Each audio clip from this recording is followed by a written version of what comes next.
안녕하세요. 이코노미스트 홍춘욱입니다. 이번 시간에는 한국 부동산과 미국 주식 간의 이 가격 변화의 방향이 반대, 다시 말해서 상관계수가 마이너스냐라는 그 질문이 있어서 그림 한번 설명드리도록 하겠습니다. 그림 보시는 것처럼 파란 선은 미국 주가, 이게 2019년까지니까 2020년 데이터를 넣으면 박살이 났겠죠.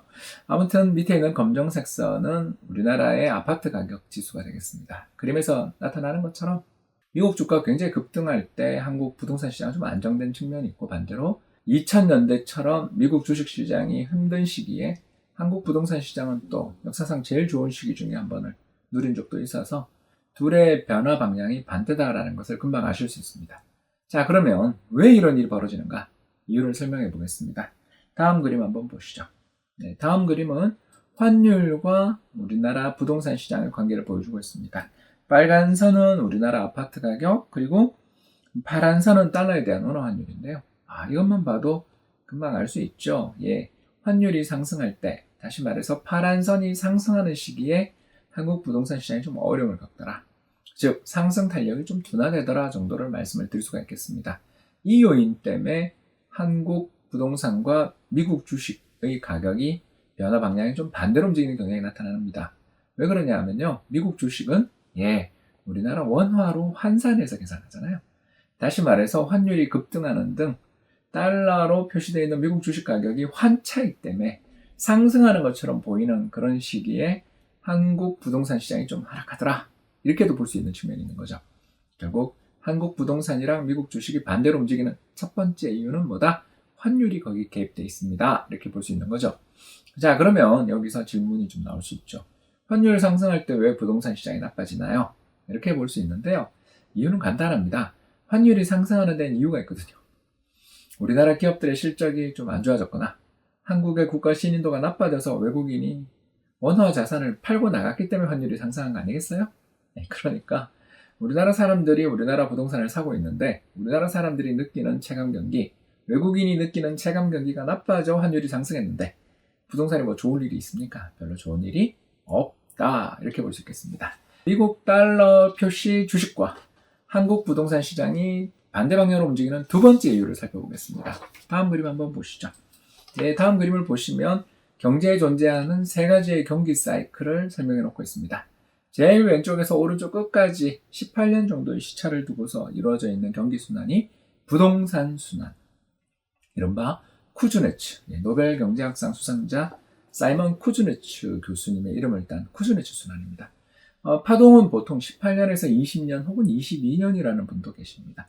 아무튼 이렇게 긴 사이클을 가지고 있는 경기 사이클이 움직이는 게 부동산 시장 순환이고요. 그 사이에 절반 정도의 시차를 두고서 9년에서 10년 정도마다 경기 순환이 반복되는 게 설비 투자 순환, 은행들의 대출의 확대와 축소에 따른 순환이라고 불리기도 하고요. 이런 걸 또 주글러 순환이라고 합니다. 그리고 이런 주글러 순환 안에 또 작은 순환이 하나 더 있죠. 키친 순환, 재고 순환이라고 해서 3년 정도마다 순환이 또 왔다 갔다 합니다. 주식 시장은 어떠냐? 매 3년에서 4년마다 베어마켓이 온다. 잊어버리시면 안 돼요. 고점에서 20% 이상 주가 하락하는 게 베어마켓인데, 이 베어마켓은 불황이랑 다른 겁니다. 이 베어마켓은 뭐냐면 주식시장이 급격한 조정을 받는 것을 베어마켓, 약세장이라고 부르는데, 지난 한 100년 동안 미국 주식시장을 살펴보면 4년에서 3년에 한 번씩 베어마켓이 옵니다. 이런 것들을 생각해보면 경기 사이클에 비해 주식시장은 굉장히 왔다 갔다 하는 곳이라는 거죠. 따라서 부동산 시장은 경기 사이클이 굉장히 긴데, 왜냐하면 바로 리드 타임 때문에 그렇죠. 이 착공에서부터 입주까지 걸리는 시간이 되게 길어서 경기 사이클이 굉장히 길어요.